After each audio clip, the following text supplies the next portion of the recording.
And our main topic today is when stress becomes physical.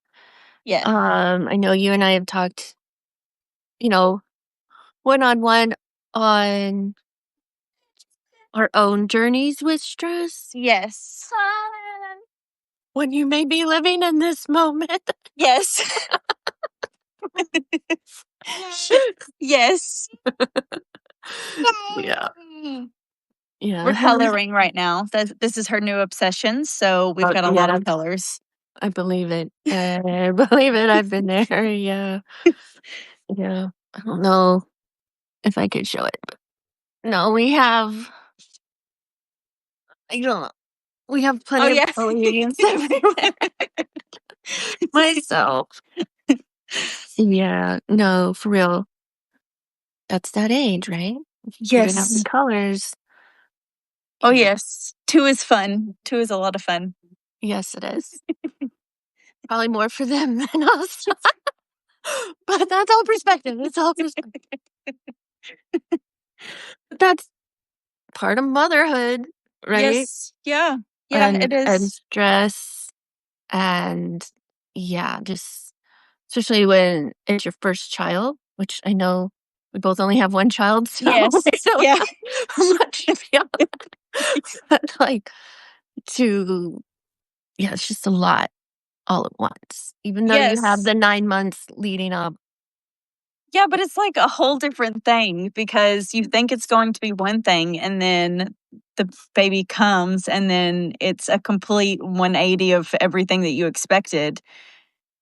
And not in a bad way. It's just there's so many things that we don't think about, at least for me as a first time mom. And so it just like hits you like a brick wall. And then you're like, oh, there are so many things that require keeping a human being alive right now. And then Let alone what you need for yourself. yes, yes, which we tend to definitely forget or push us Yeah. to the back whenever we have kids.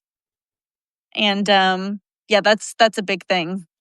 Well, especially if you've already learned that in life just, without kids, right? Like, for Yes. me in religion, you always put yourself last, right? Yes. And others. So Yes. that was, like, what I was taught love was. It was this whole kinda skewed dynamic that thankfully I have moved out of once I became a mom, but, Yes. you can still live it without Yes. having to be a parent, yeah.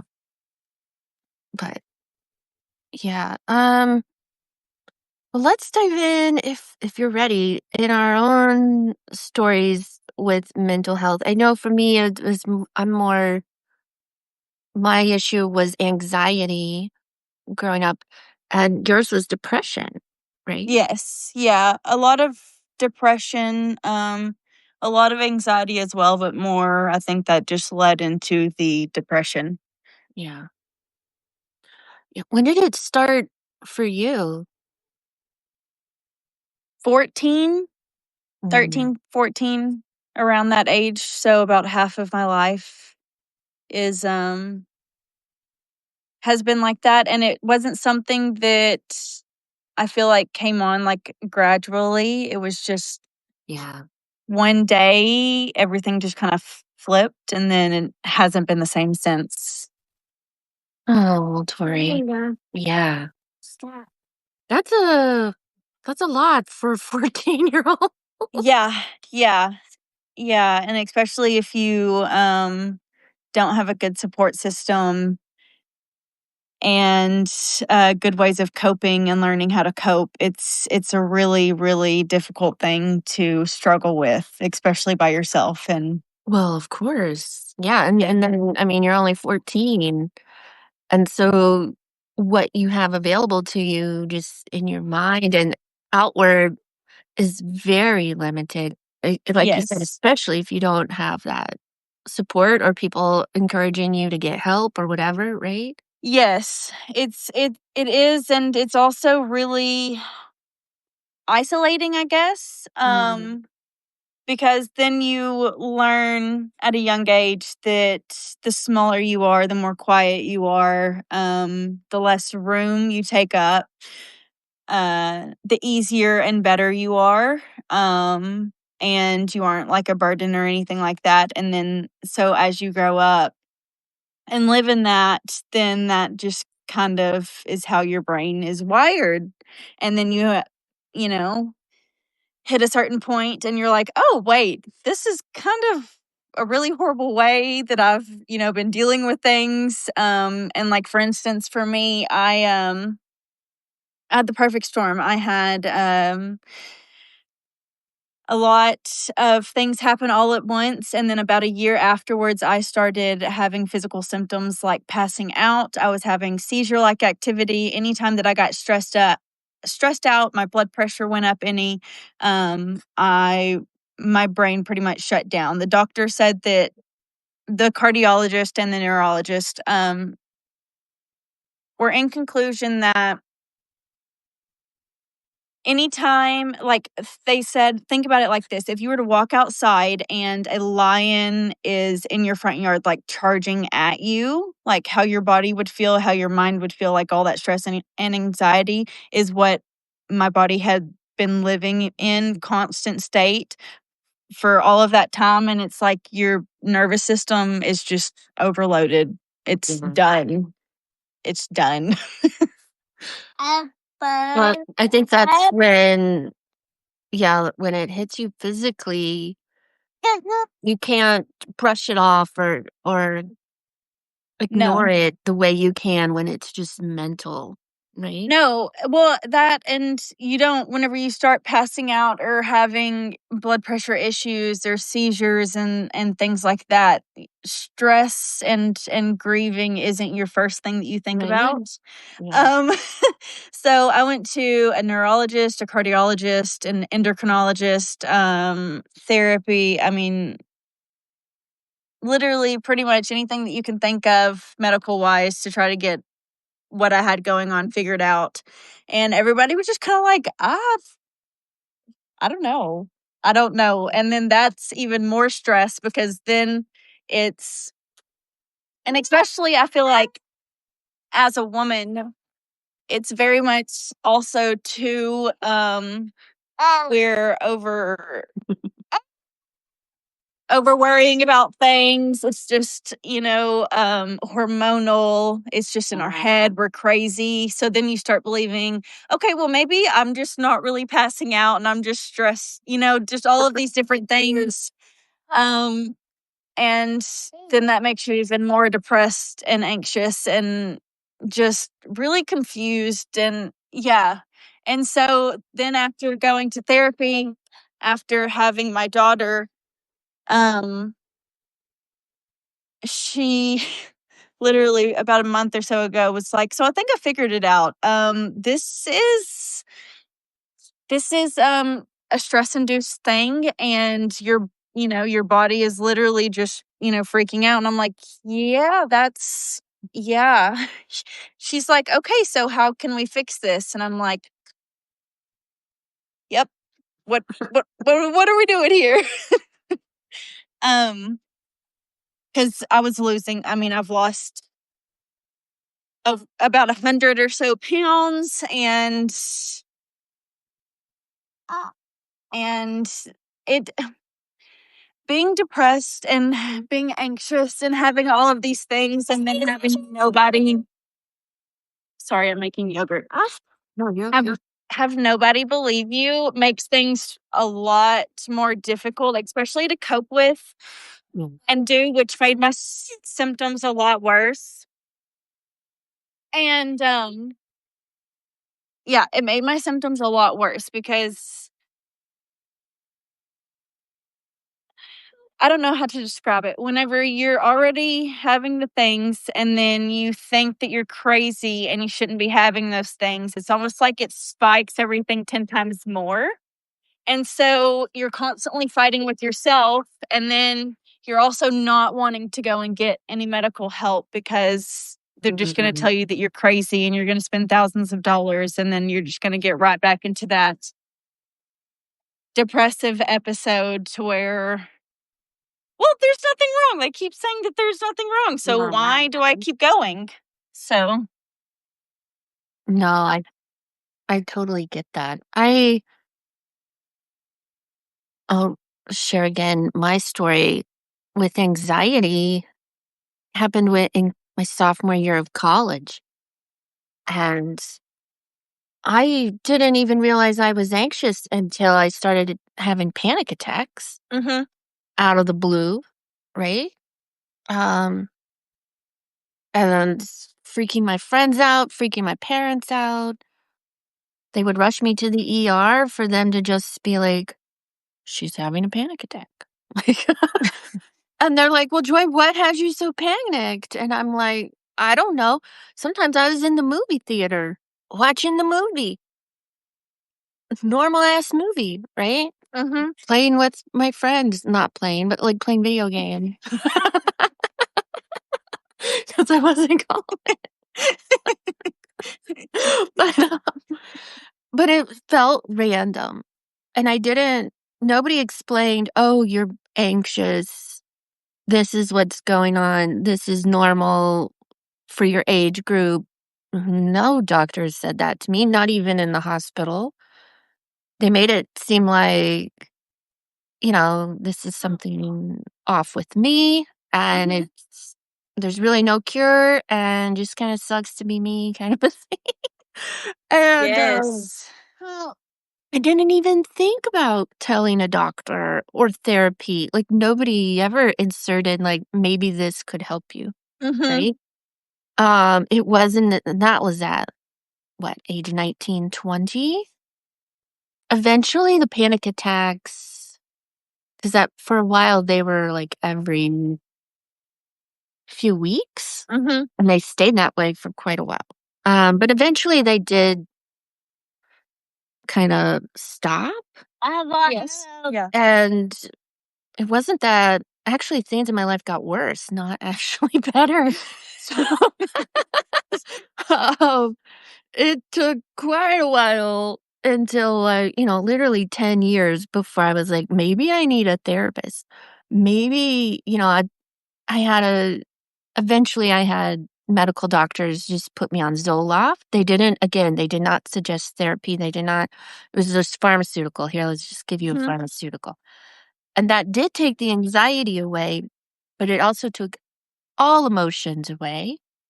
And so then I was a zombie. I could do my job. I could navigate life.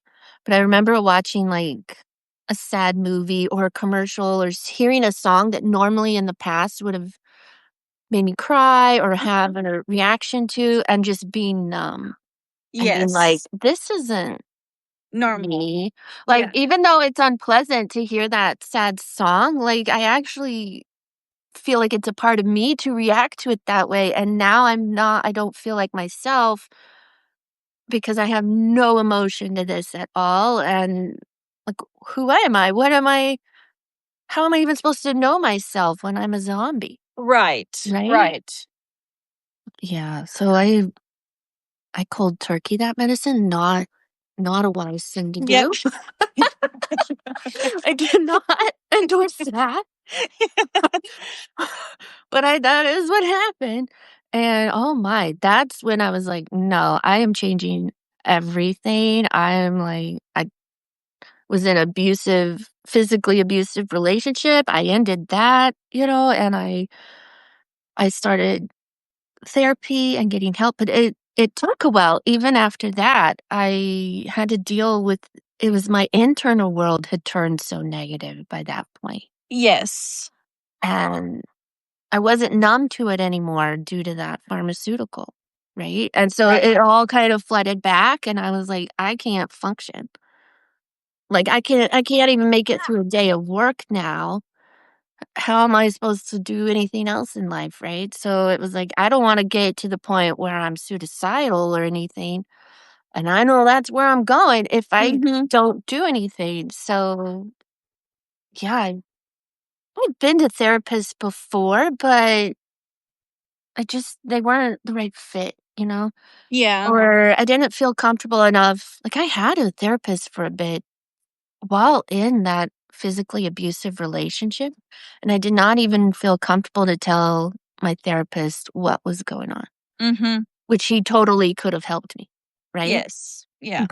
But for whatever reason, I was too scared to even admit it to because it's admitting it to myself, right? Right. Let alone somebody else, even if they're deemed a safe Mhm. person. I think part of it was he was a man, and obviously I was having issues with men too. The therapist I ended up with years later was a woman, and she wasn't religious, and I had, like, all of these little things, like, I just need somebody like this, and she fit the bill, and it was just an aligned moment, like, this is the Perfect, yeah. person I Mhm. can open up to and can explore these things with, but it was quite a journey to get there.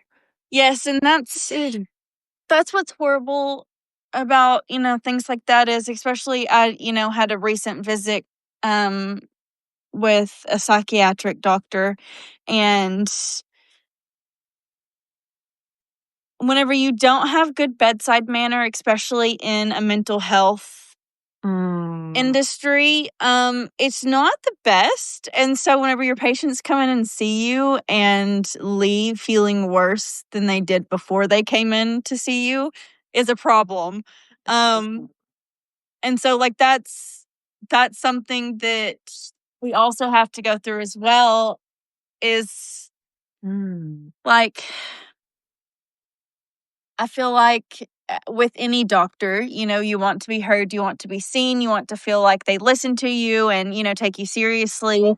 And so you want to be able to feel that way about your therapist or your psychiatrist and stuff like that. And so it's really difficult sometimes finding people who align with your values and what you feel like you need out of things, and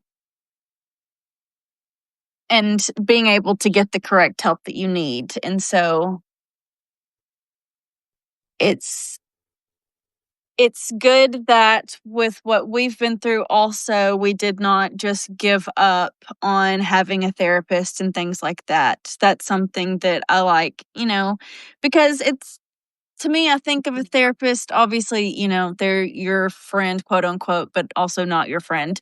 And so sometimes you make friends that don't last very long and, aren't a good fit. And so you don't want to never have friends again if that's what you know what I'm saying? right, So, right, right.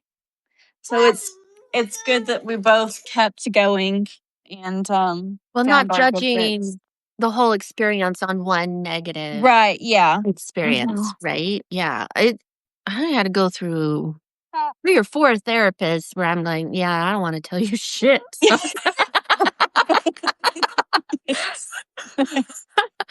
and, there was time in between them, like, um yeah, I used to work in the mental health field and I got injured, and so I had to go to a therapist once, supposedly to talk about getting injured on the job, but they just wanted to talk about my past, and I'm like, "That's not what I'm here for, dude. You're here to help me process this so I can go back to work. Like, I'm not paying you, or actually my work is not paying you to dig into my past right now. I need help in this." And I'm like, "I get it. You're a psychiatrist. Like, you wanna go there, that's fine, but, like, nah, I'm here for this. Can we just focus?" So it didn't even, like it was like, "I don't wanna tell," like, maybe if we talk about the now, then I might open up to you about that, Right. Yeah. right? That's not what I'm here for, like, uh, that was a few years before I actually ended up with the one I wanted, Right. right? And I wasn't even there, like, on my own volition, I had to go for work, so it definitely was part of the process, but, besides, like, medication, I know with Wendy, the therapist I had that I eventually got, and I was like, "I don't wanna be on medication anymore. Mhm. I wanna learn every other way I possibly can to deal with my anxiety that does not include medication. Like, can we Right. avoid that? And I'll literally do whatever you say, just help me because I don't like living this way." And, Mhm. we mainly did like cognitive behavioral therapy and talk therapy, right? But eventually she was like, "You should try meditation Mhm. as a way to just calm your nervous system, calm your body." And, I was an atheist at the time, so it wasn't even presented as, like, a spiritual practice to Mhm. me. It was actually presented because I did a little course with them, and it was like this yeah, just a way to, like, get in tune and more body scans, calming your breath. Nothing spiritual, but it Mhm. it did become kind of the method I ended up having spiritual experiences, and that's a whole other story, but, to keep it shorter, was there any, like, modality or thing like that besides medication that you have found helpful for you? Um, so I started doing a little bit of yoga, but before that, I like to keep busy with my hands, and so I did a lot of crocheting, painting, I picked up knitting, hand embroidery and things like that. I feel like that's kind of always been my outlet is having like some sort of creative hobby, but something that I can sit down and do with my hands. No, I have those same hobbies when I can, right? Especially like, it's just something for your body to do and your Release mind a and your little bit brain. of tension. Yes. Yeah. No, I've done yoga too. I think for me, the hardest part, unless I'm enrolled in a class, I'm not as consistent with it. See, and for me, I'm not really a social butterfly, so I would rather just watch a YouTube video on my TV and Oh, have my but yoga I mat and cheat. I cheat when I watch it. I'm not gonna hold it that long. You put me in a class, I have to be honest, right? I have to do it. It's hard, man. there will be accountability in the classroom. That's the only reason why I'm in here. Right? No, I'll own my shit. That's totally the reason. No. I mean, I'm extroverted, but actually in those, I'm not gonna go up and talk to everybody. It's Mhm. it's literally for the accountability and the teacher being like, "No, your foot's in the wrong place." 'Cause I no, on the video, I'm totally gonna just cheat and be like, "I'm just gonna rest in Vanasana right now." We can come back to this later. This mat's actually pretty comfy. So Yeah, there's some positions I, like, really enjoy, and I'll just do those. But you know what? Anything's better than nothing. yeah. Right? This is true. Yeah, yeah. Let's see here. We've kinda touched on the healthcare system, and obviously we're talking about America, which is Yes. notorious for their healthcare system. It's Um, great. and just being a woman in this healthcare system is nuts in a It's way. fun. It's great, right? Well, you said something earlier about the bedside manner of these doctors, and, oh, that changes so much, right? Mhm. They could be telling you the exact right thing, but if they come off as an asshole, it's not gonna land. Everything I don't yeah, I don't mm-mm. And No. yeah, I mean, yeah, I feel like any healthcare worker should have the best bedside manner, and that should just be like the qualifying baseline of you just have to be a good person and nice. Not saying that there aren't, there are a lot of great doctors and healthcare workers. Just my experience with the doctors around me have not been the best. So Well, I think there's, and I know women experience this, perhaps men do too, but with women are very vocal about it, or maybe more vocal about, like, just being dismissed by doctors, in a dismissive, derogatory way, and it is sexist. Mhm. And I'm not. They might dismiss men too, but it might not have that sexist vibe, right? Right. Where like I've had, and it tends to come from male doctors for me. I once, for a long time, I had migraines for Mhm. years, and I would go to specialists, which in America you pay more money to see, right? Even with insurance. So I'm paying my $50 copay to Mhm. see this specialist, this neuro whatever, right? To help me with my migraines. He doesn't do any scans, he doesn't do anything. He says, "Oh, you're a woman, you're in your 30s, here's a pill."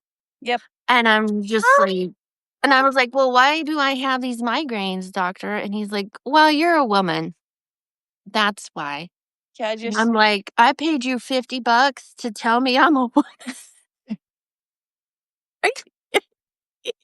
And then he's like, "Why don't you have children yet?" And I'm like, "Well, who the fuck are you asking me this?" Because I was like 35 at the time. And he was Mhm. just like, "Why don't you have kids yet?" And it's like, who? What does this have to do with anything?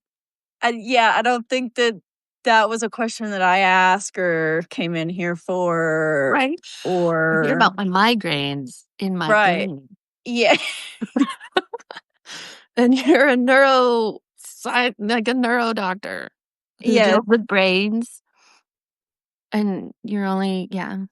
And then I think I told you, eventually I was with my general practitioner who happened to be a female doctor, just paid $20 to see her, right?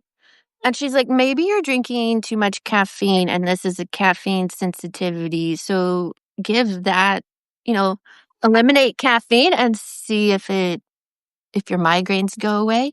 Mhm. And I did, and the migraines went away. No pill required, right? No pill required at all. Just a small shift in my diet. Just the simplest thing. Oh, am am I am a woman still. Okay, that's good. Yeah, I am a woman. It's just the caffeine. Okay, It's just a that's good. caffeine sensitivity. Like, yeah, but um, now that's a physical health thing, right? But we can also come up with these blocks in the mental health too. Like, yeah, like I told you when I told my general, not the lady who gave me the caffeine stuff, but another general doctor, she was a woman, and I told her about the anxiety. And instead of like, "You need to get a therapist," was like, "Well, here, let's just put you on this Zoloft, right? And we'll try to get the prescription right."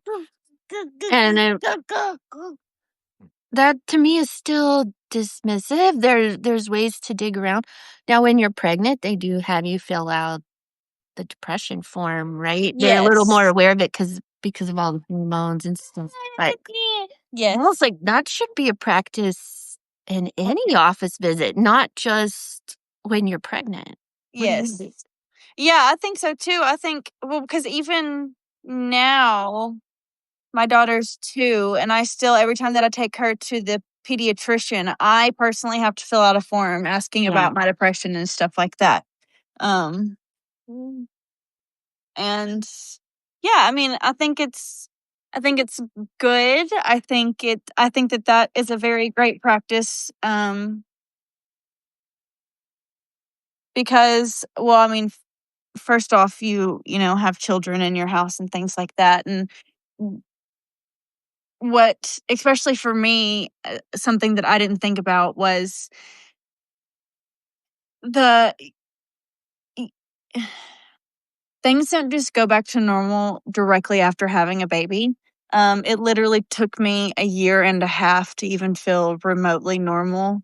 Um, and I remember the first doctor that I went to while I was pregnant, pretty much told me I could continue being a horrible person and take my Paxil that I was taking. And there was no safe antidepressant medication to take while you were pregnant, and so I needed to get off of it cold turkey. Spoiler alert. That is a horrible medicine to get off of cold turkey, especially whenever you're freshly pregnant with morning sickness, and then that turns into everyday sickness for 16 weeks. It was great. But about halfway through my pregnancy, my new doctor that I started seeing did the depression questionnaire, and I was like, oh, this is normally, a higher score like this, but I've always had depression. And she's like, well, I don't see that you're on any medication for it. And I was like, well, because my first doctor told me that there wasn't any safe medication. And she was like, that's incorrect. That's not correct. And that's definitely not something that we play with, especially whenever you're pregnant or Mhm. after you have your child, because the hormonal fluctuations that you go through, I mean, literally, mothers, it's it's really difficult to go through. It's difficult to go through. And yeah, so I'm really grateful of my OBGYN that I had that delivered my daughter, because she definitely helped out a lot, and that was her main priority was mental health and making sure that I was good, not just for me but for my daughter, and also reassuring me on, certain things that everything is okay. It is fine. And that was something really nice to have, because I've never had that before. Yeah. Well, So, and to have that from a doctor in such a vulnerable state, that's so needed, mhm. right? Is there anything more vulnerable besides maybe being in danger than being pregnant, Uh, right? I don't think so. no. As a female, like, and obviously it lasts for a while, Right. a good while. Um, yeah, I don't. There's really no way to explain that I know of all those hormonal changes and just what it is to experience it and to live it, and then to somehow mask being semi okay. Obviously, you don't do a good job of it because it's just so hard. And yeah, it's almost want to say I wouldn't wish it on anybody, but then of course nobody would be Right. perfect. Well, I figured out, so I guess this is something that I've always had, but it got worse after I had my daughter. I was having, literally for like 3.5 weeks out of the month, severe, not just mood swings, but like hormonal fluctuations. It, I would I would wake up being like sick and like throwing up from being anxious, and things like that. And I would go in like a 15-minute span. I could go from crying to laughing to wanting to burn the freaking house down to back to, happy and laughing again. And it was absolutely miserable. It was debilitating. That is probably that time period is probably one of the worst things that I've ever been through. And I go to my OBGYN and I'm like, listen, I know that I'm crazy. I know that this is going to sound stupid, but this is what I'm going through. This is what's happening. And it starts, around the time that I start ovulating. And she's like, she just looks at me and waits until I finish spiraling. And she's like, so you have premenstrual dysphoric disorder. And no, it's a serious thing. It affects relationships. Affects your work life, your home life. I mean, literally everything about your life just gets flipped upside down, thrown into a tornado, spit back out, and then boom, there you go, girl. Have fun with that shit show and keep on living life, especially with a newborn. Oh my gosh. So Well, she yeah, what was she able to do about that? So she put me on there for that. Therapy helps, but also with my level that I was on, medication, which is there's a certain birth control that you can be on, or you can be on a pill that puts you into menopause, or you can have a hysterectomy. So, Oh, wow. yeah, so I am on birth control and doing therapy. I'm doing cognitive behavioral therapy as well as dialectual behavioral therapy. If I'm starting that in a couple of weeks. It's a new, different form of therapy that I'm starting. Um, so yeah, so pretty much just learning how to cope and handle my emotions, because what was happening is with my hormonal fluctuations, it was also messing with my blood pressure and my Mhm. fluid retention. So therefore, anytime that I got stressed out or had a hormonal fluctuation, I was passing out, having seizures, things like that. So it's pretty much just like a domino effect. Yeah, yeah. And so being a stay-at-home mom and being with my daughter, I can't, be passing out and having seizures and, No, things totally. like that. So, I've been in therapy for the past 2 years. It's really helped a lot. I'm to the point now to where I think the last time I, like, passed out was probably 3 or 4 months ago. I still get dizzy, but I mean, just being able to cope and rewire the way that I think Mhm. and function and react to things definitely helps a lot. But it's also good because I'm having to teach my toddler how to do this. So we're doing this together. Aw, I love that. I love that. I can't even imagine, Tori. 'Cause I don't think I have that. I definitely have PMS, right? Mhm. Oh, that is so annoying. Yeah, so But imagine that, like, times 10, like, for okay, the whole oh month. It's psycho. no, I was like, yeah. No, it would put "Girlfriend." me in more pregnancy or postpartum type of Uh-huh. intensity is what I'm sensing Yeah, from and that it's is freaking intense for anybody who it's hasn't lived that. That is intense ass shit. it You don't was have you're not in control because it's the hormones and you know that, but you can't change it.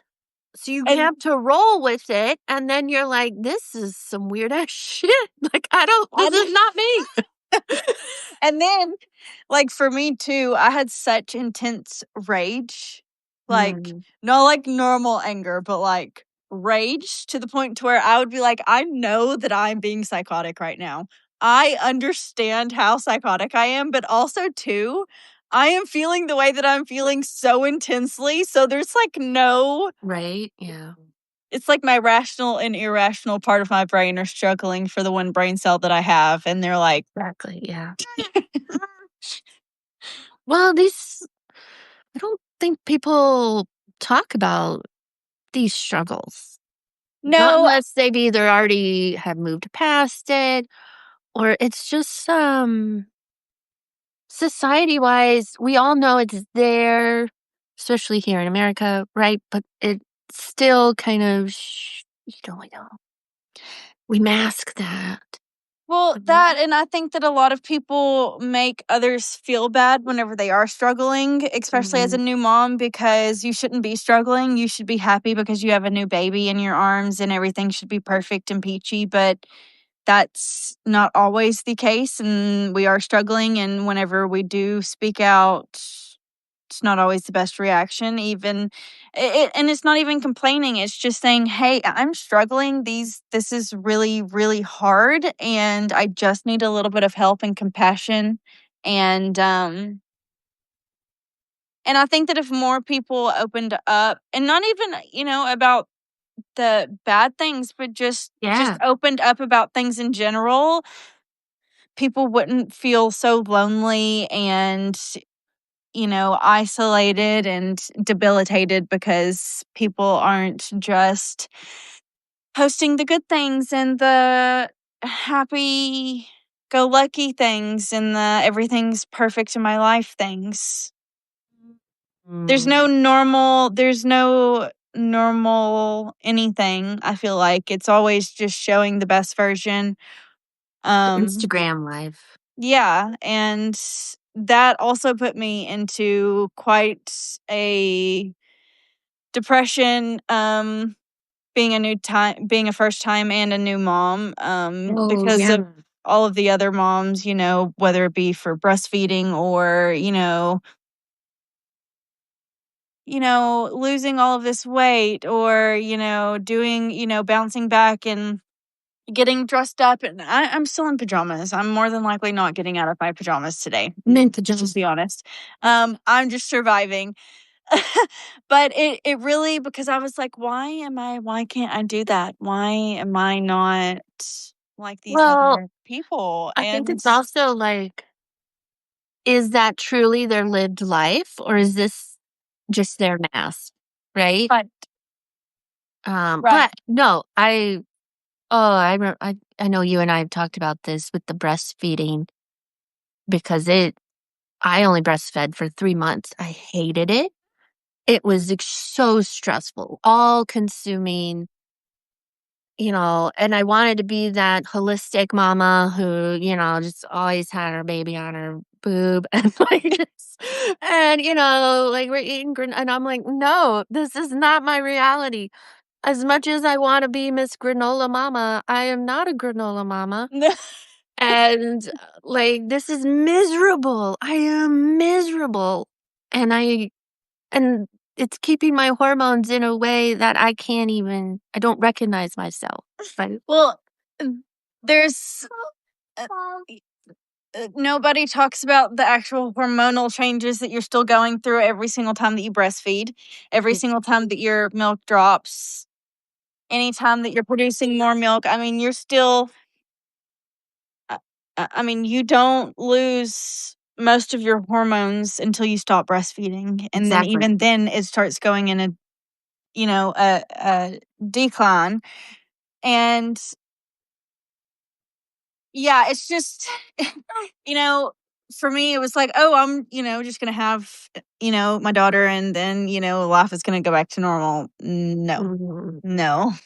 And no. even now at 2 years, I'm still like 75% back. But even then, it's still, I have a long ways to go and even, to be good. But having my daughter has also made me, like, for instance, with my breastfeeding, with the videos, I would watch videos and, these moms would be pumping a whole bunch of milk and I would get, maybe half an ounce or an ounce, which was normal, but not what I saw. So I was like, this, obviously there's something wrong. I'm not, giving her as much milk as she needs. And then on top of it, I had really bad gestational diabetes.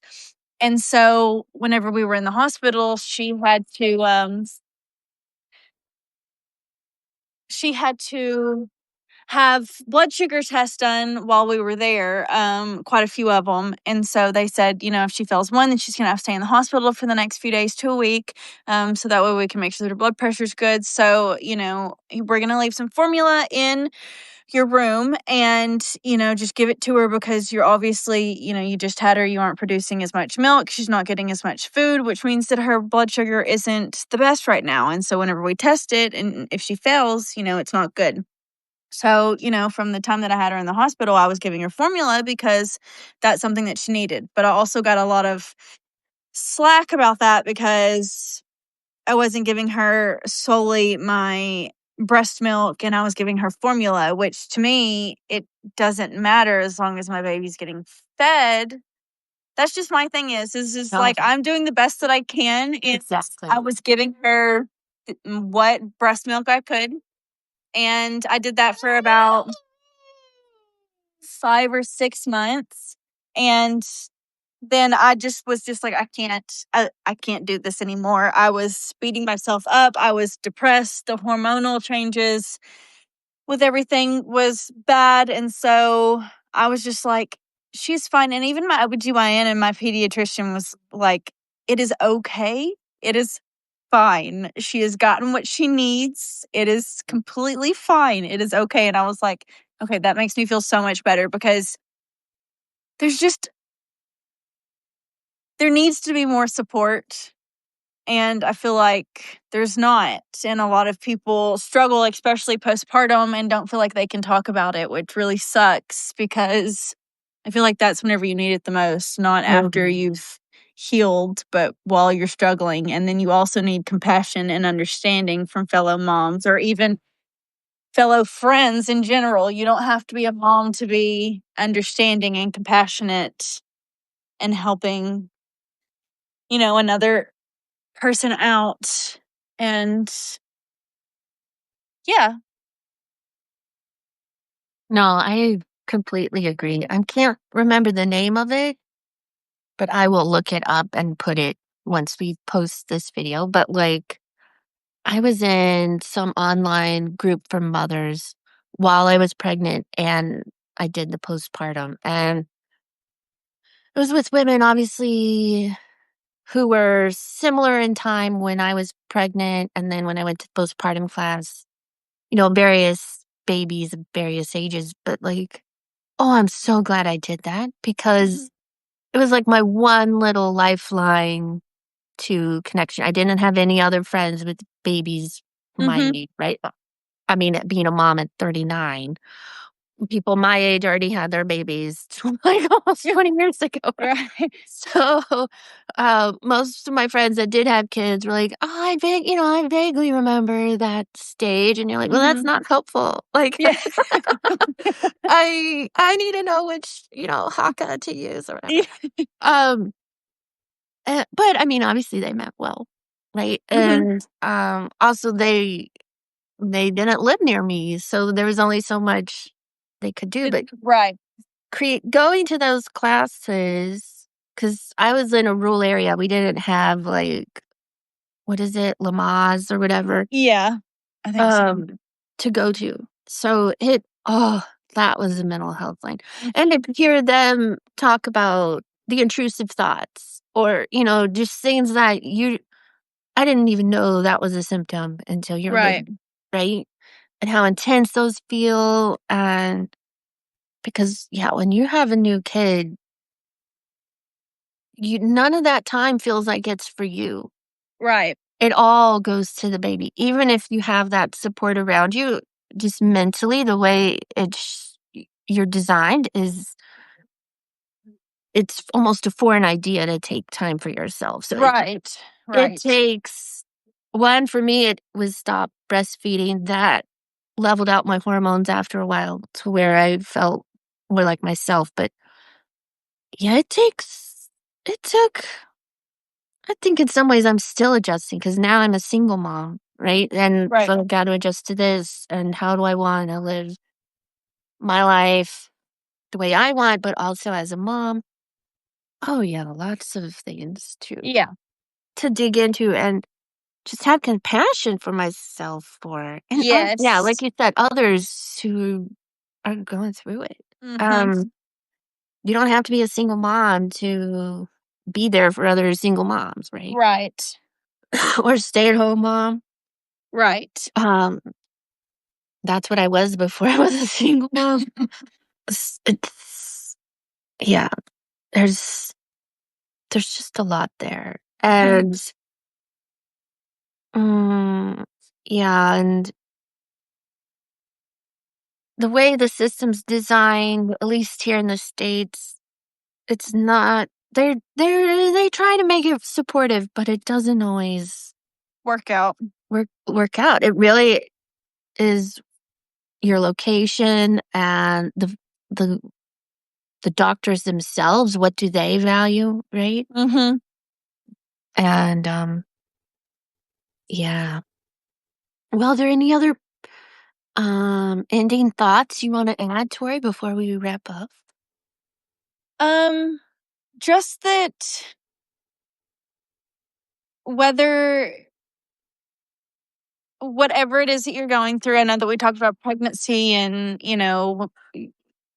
hormones and things like that, but no matter what you're going through, just be patient with yourself and be kind to yourself, because at the end of the day, I've realized that sometimes that's all that you have.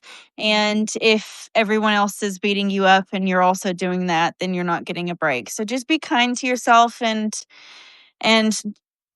reach out if you need help. I know I'm definitely always here for anybody, because I have spent a long time not having anyone. So I just